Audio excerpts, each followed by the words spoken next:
चलो तो 15 जुलाई पे जो पेपर हुआ था उसके डाउट्स करेंगे। तो क्वेश्चन नंबर 6 का है। क्वेश्चन नंबर 6 में बोला है कि प्रेशर ब्लॉक में क्यों रहता है। तो प्रेशर ब्लॉक में, ब्लॉक मतलब क्यूब के अंदर क्यों रहता है। तो गैस के मॉलिक्यूल्स क्यूब के वॉल के साथ कोलाइड करते हैं। गैस के मॉलिक्यूल्स क्यूब के वॉल के साथ कोलाइड करते हैं। Because of collision momentum transfer होता है, और because of momentum transfer force create होता है, और फोर्स क्रिएट होता है तो फोर्स क्या प्रोड्यूस करता है, प्रेशर प्रोड्यूस करता है। तो अल्टीमेटली कोलिजन्स के वजह से प्रेशर होता है। मॉलिक्यूल्स का वॉल के साथ जो कोलिजन्स होते हैं उसके वजह से प्रेशर होता है, राइट। ठीक है, पहले कोलिजन्स, बिकॉज ऑफ कोलिजन्स क्या होता है, momentum transfer. Because of momentum transfer force मिलता है, बिकॉज ऑफ फोर्स प्रेशर होता है। Okay, sequence clear. चलो क्वेश्चन नंबर 30 में ए गैस है, उसका प्रेशर, टेम्परेचर, वॉल्यूम दिया है। बी गैस है, उसका भी प्रेशर, टेम्परेचर, वॉल्यूम सेम है। और इन दोनों गैसेस का मिक्सचर किया, इन दोनों गैसेस का मिक्सचर किया। तो मिक्सचर करने के बाद टेम्परेचर तो टी है, वॉल्यूम भी वी है। तो ये प्रेशर कितना है, मिक्सिंग के बाद प्रेशर कितना है ये हमको फाइंड आउट करना है। तो कैसा, फर्स्ट ब्लॉक के लिए मैंने आइडियल गैस इक्वेशन यूज किया। तो फर्स्ट ब्लॉक में कितने मॉलिक्यूल्स है, तो कितने मोल्स है, तो N1 मोल्स है, ऐसा एज्यूम किया है। तो PV is equal to NRT। दूसरे ब्लॉक के लिए अब वापस से PV is equal to NRT, लेकिन इधर नंबर ऑफ मॉलिक्यूल्स N2 मैंने एज्यूम किया है। अब लेफ्ट हैंड साइड इसका और इसका लेफ्ट हैंड साइड सेम है, तो इसका राइट और इसका राइट भी सेम होना चाहिए। तो N1 is equal to N2। इससे क्या पता है, चलता है कि इधर जो नंबर ऑफ मॉलिक्यूल्स है और इधर जो नंबर ऑफ मॉलिक्यूल्स है दोनों क्या है, सेम है। अब इनका मिक्सचर इधर है। अब मिक्सचर के लिए भी वापस से मैंने इक्वेशन यूज किया, कौन सा, वो आइडियल गैस इक्वेशन। तो PV is equal to NRT। तो P कितना है वो तो निकालना है, V कितना है दिया है। तीनों, पहले गैस का वॉल्यूम, दूसरे गैस का वॉल्यूम और मिक्सचर का वॉल्यूम, तीनों का वॉल्यूम सेम है, तो वॉल्यूम तो V लिया है मैंने। Number of molecules, number of moles कितना हुआ, दोनों का एडिशन किया तो N1 plus N2 number of moles, तो R इंटू T, टेम्परेचर भी सेम है। तो इधर का वॉल्यूम था, इधर डिवाइड किया, तो P1 निकालना है ना हमको। तो RT से इसको अलग मल्टीप्लाई करो, RT से इसको अलग मल्टीप्लाई करो। तो N1 RT क्या होता है, N1 RT PV रहता है, और N2 into RT, N2 into RT भी क्या रहता है, PV रहता है। तो PV plus PV to PV, ऊपर का वॉल्यूम नीचे का वॉल्यूम जाता है, प्रेशर कितना आता है, नया pressure is 2P। Question number 14 भी वैसा ही है, यहाँ पर हेलियम है, यहाँ पर आर्गन है, दोनों का टेम्परेचर सेम है, दिया नहीं है वहां पे लेकिन लेना पड़ेगा। दोनों का वॉल्यूम सेम है, इधर का प्रेशर इतना है एटमॉस्फेरिक, इधर का प्रेशर है 1 एटमॉस्फेरिक है। बाद में टेम्परेचर सेम है, वॉल्यूम सेम है, बाद में हमको प्रेशर फाइंड आउट करना है। तो इनिशियल आइडियल गैस इक्वेशन, इधर इधर नंबर ऑफ मोल्स कितना है, N1 एज्यूम किया मैंने। इधर आइडियल गैस इक्वेशन, इधर ऐसा अप्लाई किया। इधर का number of moles N2 assume किया है। इसके लिए आइडियल गैस का इक्वेशन, इधर P, यहाँ का प्रेशर P एज्यूम किया है, वॉल्यूम तो V है, इसका वॉल्यूम, इसका वॉल्यूम और मिक्सचर का वॉल्यूम सेम, तो वॉल्यूम V लिया है, तो प्रेशर P निकालना है। Is equal to number of moles कितना है, N1 प्लस N2, मिक्स किया ना, तो N1 plus N2 into R into T। तो N1 RT, ये वापस से RT को अंदर मल्टीप्लाई करो इंडिविजुअल। तो N1 RT किधर है, कितना है, 2.5 P0V पुट किया। ये N2 RT कितना है, N2 RT 1 P0V, एडिशन किया तो इतना आता है, तो प्रेशर इतना है, ठीक है। देन क्वेश्चन नंबर 15 देखो। क्वेश्चन नंबर 15 में क्या है, ये A गैस है और B गैस है। A गैस का यह है नंबर ऑफ मॉलिक्यूल्स और उसका मॉलिक्यूल का वेट, मतलब मॉलिक्यूलर वेट है। बी गैस में कितना नंबर ऑफ मॉलिक्यूल्स हैं और उसका मॉलिक्यूलर वेट क्या है, यहां पर दिया है। अब बी गैस का mean square velocity v square दिया है, और ए गैस का मीन स्क्वायर वेलोसिटी नहीं दिया। ए गैस का मीन स्क्वायर वेलोसिटी नहीं दिया, मीन स्क्वायर वेलोसिटी का एक्स कंपोनेंट दिया है, मीन स्क्वायर वेलोसिटी का एक्स कंपोनेंट दिया है। तो मीन स्क्वायर वेलोसिटी का एक्स कंपोनेंट है ओमेगा, और ओमेगा स्क्वायर और वी स्क्वायर इनका रेशियो निकालना है, ओमेगा स्क्वायर और वी स्क्वायर इनका रेशियो निकालना है, ठीक है। चलो तो करते हैं। तो वी आर एम एस का फॉर्मूला यह रहता है, तो इधर स्क्वायर किया तो इधर भी स्क्वायर हो जाता है। तो ये है अपना mean square velocity, root mean square velocity का स्क्वायर रहता है मीन स्क्वायर वेलोसिटी, तो ये है अपना मीन स्क्वायर वेलोसिटी। तो मीन स्क्वायर वेलोसिटी किस पे डिपेंडेंट है? एक तो टेम्परेचर पे और दूसरा मॉलिक्यूलर वेट पे। तो टेम्परेचर क्या है? टेम्परेचर अभी दोनों का सेम बोला, इसका और इसका टेम्परेचर सेम है, तो बस मीन स्क्वायर वेलोसिटी किस पे डिपेंड करेगा? मीन स्क्वायर वेलोसिटी किस पे डिपेंड करेगा? बस मॉलिक्यूलर वेट पे। तो ए का mean square velocity upon B का mean square velocity. Mean square velocity मतलब आरएमएस वेलोसिटी का स्क्वायर रहता है। ये वीए आरएमएस वेलोसिटी, ये समझ के ले लो। वीए क्या है? आरएमएस वेलोसिटी है। वीए का स्क्वायर मतलब मीन स्क्वायर वेलोसिटी, समझ रहे हैं ना? वीबी क्या है? आरएमएस वेलोसिटी ऑफ बी, और वीबी का स्क्वायर मतलब mean square velocity. RMS velocity का स्क्वायर रहता है मीन स्क्वायर वेलोसिटी, तो यह है mean square velocity of B. इनका रेशियो कितना आएगा?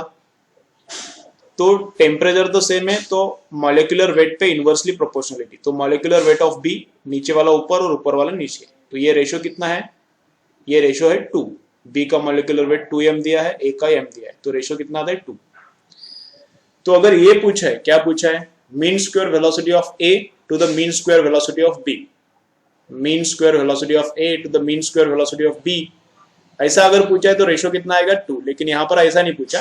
क्या पूछा है देखो, नीचे है v स्क्वायर, मतलब नीचे है b का मीन स्क्वायर वेलोसिटी, नीचे है b का मीन स्क्वायर वेलोसिटी, वो कितना है? v स्क्वायर है। लेकिन ऊपर क्या है? a का मीन स्क्वायर नहीं, a के मीन स्क्वायर का x कंपोनेंट है। लेकिन ऊपर क्या लेने का है? a का मीन नहीं लेने का, a के मीन स्क्वायर वेलोसिटी का x कंपोनेंट, वो रहता है 1/3 रहता है। अगर a का mean square velocity V square है, सुनो केयरफुली, ए का अगर mean square velocity V square है तो उसका एक्स कंपोनेंट उसका 1/3 रहता है, वाई कंपोनेंट भी 1/3 रहता है और जेड कंपोनेंट भी 1/3 रहता है। ठीक है, हर एक कंपोनेंट 1/3 1/3 1/3 रहता है। तो इसका मीन स्क्वायर वेलोसिटी कितना है? इसका mean square velocity v square दिया है, तो यहां पर मैंने v स्क्वायर ही लिखा है। किसका? b का। और a का मीन स्क्वायर वेलोसिटी कितना होगा फिर? a का मीन स्क्वायर वेलोसिटी b के डबल होगा, इधर पता चला ना हमको। a का मीन स्क्वायर वेलोसिटी b से कितना होगा? डबल होगा। तो इसका मीन स्क्वायर वेलोसिटी कितना होना चाहिए? a का मीन स्क्वायर वेलोसिटी कितना होना चाहिए?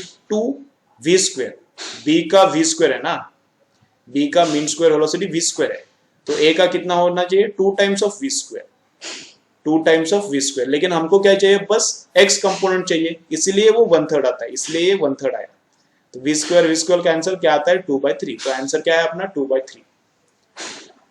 अगर रूट मीन स्क्वायर का रेशियो पूछा है, अगर रूट मीन स्क्वायर का रेशियो पूछा है तो क्या रहता है?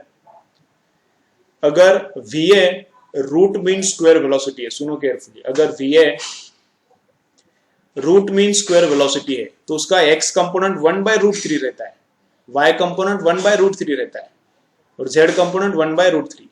तो रूट मीन स्क्वायर के कंपोनेंट्स 1/√3 1/√3 1/√3 रहता है, और मीन स्क्वायर वेलोसिटी के x y z कंपोनेंट्स क्या रहते हैं? 1/3 1/3 1/3 रहता है। तो इसलिए यहाँ पे 1/3 लिया है, मीन स्क्वायर वेलोसिटी का कंपोनेंट लेने का है ना। ठीक है, अगर ऐसा पूछा था क्या b का, इधर देखो थोड़ा, b का रूट मीन स्क्वायर वेलोसिटी और a का रूट मीन स्क्वायर वेलोसिटी का x कंपोनेंट, अगर इनका रेशियो लेना है तो कैसा करेंगे? तो देखो ऐसा, b का रूट मीन स्क्वायर वेलोसिटी को मैंने v पकड़ा है, b के रूट मीन स्क्वायर वेलोसिटी को मैंने v पकड़ा है, तो a का रूट मीन a का आरएमएस वेलोसिटी कितना रहेगा? a का आरएमएस वेलोसिटी, इसका रूट लिया तो va अपॉन vb रहता है। va a का आरएमएस है, vb b का आरएमएस है, तो इनका रेशियो कितना आता है? √2 आता है। तो b से a का आरएमएस कितना है? √2 टाइम्स है। b से कंपेयर किया तो a का आरएमएस वेलोसिटी कितना है? √2 टाइम्स है। तो इसका अगर v है तो a का आरएमएस वेलोसिटी कितना हो जाएगा? √2 टाइम्स। लेकिन उसका x कंपोनेंट का सपोज अगर रेशियो लेना है, ये एक्स्ट्रा बोल रहा हूं मैं, लेकिन अगर उसका x कंपोनेंट कंसीडर करना है तो इसको क्या करना पड़ेगा, 1/√3 करना पड़ेगा, और इन दोनों का रेशो अपना आंसर है, v कैंसिल हो जाएगा, तो ये अपना आंसर है। ठीक है, तो क्वेश्चन में क्या पूछा था, x component of mean square velocity of a to mean square velocity of b, इनका रेशो यहां पर निकाला है, और ये किसका रेशो है, x component of RMS velocity of a to RMS velocity of b, ये वाला रेशो इधर है। ठीक है, थोड़ा अंडरस्टैंड करो, थोड़ा अच्छा न्यूमेरिकल है वो, बाकी सब तो सिंपल है। चलो क्वेश्चन नंबर 19 बोनस है। क्वेश्चन नंबर 22 फैक्ट है, ट्रिपल पॉइंट तुमको पता होगा, लेकिन वो करेक्शन है, ऑप्शन बी आता है। क्वेश्चन नंबर 23 में RMS एवरेज और मोस्ट प्रोबेबल वेलोसिटी का फॉर्मूला ये रहता है, ये सबसे बड़ा है, ये बीच में है, और मीन प्रोबेबल सबसे छोटा रहता है। क्वेश्चन नंबर 27 में क्या देखो, ऑसिलेशन का एम्पलीट्यूड है 10 सेंटीमीटर, तो इसको मैं ओरिजिन पकड़ता हूँ, इधर 5 जाएगा, इधर 5 जाएगा। ठीक है, ऑसिलेशन का इसको मैं क्या पकड़ता हूँ, ओरिजिन पकड़ता हूँ, ये 10 सेंटीमीटर है ना पूरा, तो इधर 5 जाएगा, इधर 5 जाएगा, तो इधर 5 जाएगा मतलब क्या, ये ओरिजिन है, इधर +5 जाएगा, इधर जाएगा तो -5 जाएगा, तो एम्पलीट्यूड कितना है, एम्पलीट्यूड है 5। तो इपोक फाइंड आउट करना है, इनिशियल एंगल फाइंड आउट करना है। ठीक है, अब मोशन कहां पे स्टार्ट होता है, 2 सेंटीमीटर पे, जब पार्टिकल 2 सेंटीमीटर पे है तब मोशन स्टार्ट होता है और टुवर्ड्स राइट जा रहा है। ठीक है, अब पार्टिकल इधर है, ओके, तो मैं ये इक्वेशन एज्यूम करता हूं, x is equal to a sin omega t plus five. तो किधर है पार्टिकल, डिस्प्लेसमेंट कहां पे है, 2 है। एम्पलीट्यूड मैंने गलती किया है, यहाँ पर थोड़ा 10 लिया है, लेकिन एम्पलीट्यूड पूरा नहीं होगा ना, एम्पलीट्यूड इधर से इधर तक होगा, मीन पोजीशन से इधर तक, एम्पलीट्यूड कितना पुट करना पड़ेगा, 5 करो, यहाँ पे थोड़ा गलती हुआ है, एम्पलीट्यूड कितना 5, और साइन ऑफ 5, तो साइन ऑफ 5 कितना आता है, 1/5 नहीं आता, 2/5 आता है, तो 2/5 कितना रहता है, 0.4। तो जो आंसर दिया है वो आंसर करेक्ट है, यहाँ पर मैंने करेक्शन लिखा है लेकिन गलत हो गया थोड़ा, जो आंसर दिया है वो साइन इनवर्स ऑफ 0.4, कौन सा आंसर करेक्ट है, sine inverse of 0.4। Question number 37 bonus है। चलो क्वेश्चन नंबर 34 करेंगे।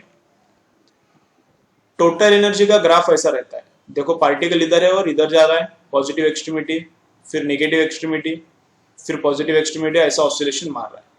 तब जब पार्टिकल बीच में रहता है मीन पोजीशन पे, तब क्या रहता है, पोटेंशियल एनर्जी मिनिमम, ये पोटेंशियल एनर्जी का है। जब ये पॉजिटिव एक्सट्रीमिटी पे रहता है तब भी पोटेंशियल एनर्जी मैक्सिमम रहता है, जब निगेटिव एक्सट्रीमिटी पे रहता है तब भी पोटेंशियल एनर्जी मैक्सिमम रहता है। काइनेटिक एनर्जी देखो, बीच में पॉजिटिव, इधर 0 और इधर 0, तो अगर पार्टिकल का फ्रीक्वेंसी n है तो पोटेंशियल एनर्जी का फ्रीक्वेंसी 2n रहता है, काइनेटिक एनर्जी का फ्रीक्वेंसी भी 2n रहता है, और टोटल एनर्जी को फ्रीक्वेंसी रहता ही नहीं। तुम लोग ये रट्टा मार के रखो। ठीक है, थोड़ा मैं इधर एक्सप्लेनेशन करता हूं, समझता है तो देखो, नहीं समझता है तो टेंशन मत लो। यह है डिस्प्लेसमेंट, पार्टिकल का डिस्प्लेसमेंट 0 था, मैक्सिमम होता है, फिर 0, फिर निगेटिव होता है, फिर 0, मतलब पार्टिकल इधर था, पहले गया पॉजिटिव एक्सट्रीमिटी, मतलब इधर से इधर गया, ग्राफ में पॉजिटिव एक्सट्रीमिटी से 0 आया, मतलब पॉजिटिव एक्सट्रीमिटी से 0 आया, इधर आया, 0 से वापस निगेटिव एक्सट्रीमिटी, 0 से वापस निगेटिव एक्सट्रीमिटी, इधर तक आया फिर पार्टिकल, और निगेटिव एक्सट्रीमिटी से इधर, तो निगेटिव एक्सट्रीमिटी से इधर आ गया। तो ऐसा यहाँ पर पॉजिटिव एक्सट्रीमिटी जाता है, 0 आता है वापस, निगेटिव एक्सट्रीम जाता है वापस, 0 आता है, तो ये अपना वन ऑसिलेशन है। तो पोटेंशियल एनर्जी का ग्राफ मैंने नीचे रखा है, तो कैसा, जब 0 पे है तो पोटेंशियल एनर्जी 0, पॉजिटिव एक्सट्रीमिटी पे जाता है, मतलब इस कोपचे में जाता है पार्टिकल, तो पोटेंशियल एनर्जी मैक्सिमम। जब पार्टिकल वापस 0 पे आता है तो पोटेंशियल एनर्जी वापस 0 होता है। पार्टिकल जब निगेटिव एक्सट्रीम पे जाता है, इधर का पार्टिकल जब इधर जाता है निगेटिव एक्सट्रीम पे, तब भी पोटेंशियल एनर्जी किधर जाता है, पॉजिटिव में जाता है, पोटेंशियल एनर्जी निगेटिव नहीं होता। पार्टिकल भले ही निगेटिव की तरफ जाए, पोटेंशियल एनर्जी निगेटिव नहीं हो रहा, पोटेंशियल एनर्जी वापस पॉजिटिव ही बन रहा है, 0 फिर पॉजिटिव फिर 0 फिर पॉजिटिव फिर 0। तो जब पार्टिकल एक ऑसिलेशन मारता है, जब पार्टिकल का एक ऑसिलेशन होता है तो पोटेंशियल एनर्जी का 2 ऑसिलेशन होता है, तो पोटेंशियल एनर्जी का 2 ऑसिलेशन होता है, इसलिए पोटेंशियल एनर्जी का फ्रीक्वेंसी क्या रहता है, डबल। काइनेटिक का भी ग्राफ मैंने निकाला है नीचे, समझता है क्या देखो, थोड़ा समझना चाहिए। पोटेंशियल का अंडरस्टैंड हुआ है तो काइनेटिक भी अंडरस्टैंड हो जाएगा, ठीक है। चलो, काइनेटिक का भी वही फ्रीक्वेंसी डबल रहता है। 37 बोनस है। क्वेश्चन नंबर 42 क्या है, लेंथ का रेशो दिया है, टाइम पीरियड का रेशो निकालना है। तो टाइम पीरियड और रूट ऑफ एल प्रोपोर्शनल है, तो L1 अपन L2 क्या, T1 का स्क्वायर अपन T2 का स्क्वायर। L1 अपन L2 पता है, पुट किया यहाँ पर, T1 अपन T2 का स्क्वायर इतना है, फिर रूट लिया तो T1 अपन T2 कितना आता है, इसका रूट लिया तो T1 अपन T2 1 अपन, ये पहले से ही रूट था, इसका और एक बार रूट लेना पड़ेगा, तो फोर्थ रूट ऑफ 2, तो 2 का रूट उसका और एक बार रूट, तो 2 का रूट आता है 1.41 और 1.41 का रूट कितना आता है 144 का रूट आएगा 1.2, तो 1.41 का रूट में अप्रोक्सीमेटली 1.2 पकड़ रहा हूं, तो ये आंसर आएगा ऑप्शन में है, तो वही ऑप्शन अपना आंसर है, ऑप्शन सी।